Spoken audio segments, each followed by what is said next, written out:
Closing arguments have been made in the defamation case taken by Gerry Adams against the BBC. Mr Adams alleges he was defamed in a 2016 programme and a subsequent online article, which he says falsely claimed that he sanctioned the killing of Sinn Féin informer Denis Donaldson.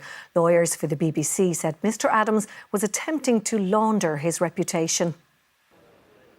Lawyers for the BBC said Gerry Adams agreed that people had been saying for years that he was a member of the IRA. They said that was his reputation and this case was a cynical attempt to launder it. Senior counsel Paul Gallagher said Mr Adams had put himself forward as a peacemaker with no hint of this element of his reputation or the reality in which it was born. He told the jury it would have to consider the words and actions of Gerry Adams in assessing any damage to his reputation, including his refusal to condemn IRA violence and his carrying of bombers' coffins.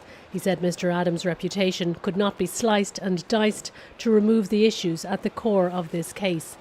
Mr Gallagher said it could not be a case of ignore it and pretend it's not there. It could not be a case of say nothing. Counsel for Mr Adams said the Spotlight programme in 2016 was reckless journalism, which was not fair and reasonable.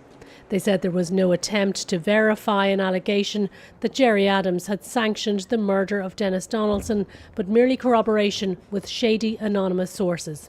Senior counsel Declan Doyle said the BBC had distorted the balance between free speech and the constitutional right to a good name. He said the programme makers had ignored the significant part of Mr Adams' reputation as a person who brought peace to this island. Mr Doyle said reputations can change and the jury must consider Mr Adams' reputation in 2016 as someone who had been repeatedly elected to the British Parliament, the Northern Ireland Assembly and Dáil Éireann. He said as someone who had a reputation for peace and reconciliation, to be accused of a cold-blooded murder, the damages awarded should be substantial. Vivian Traynor, RTE News at the High Court.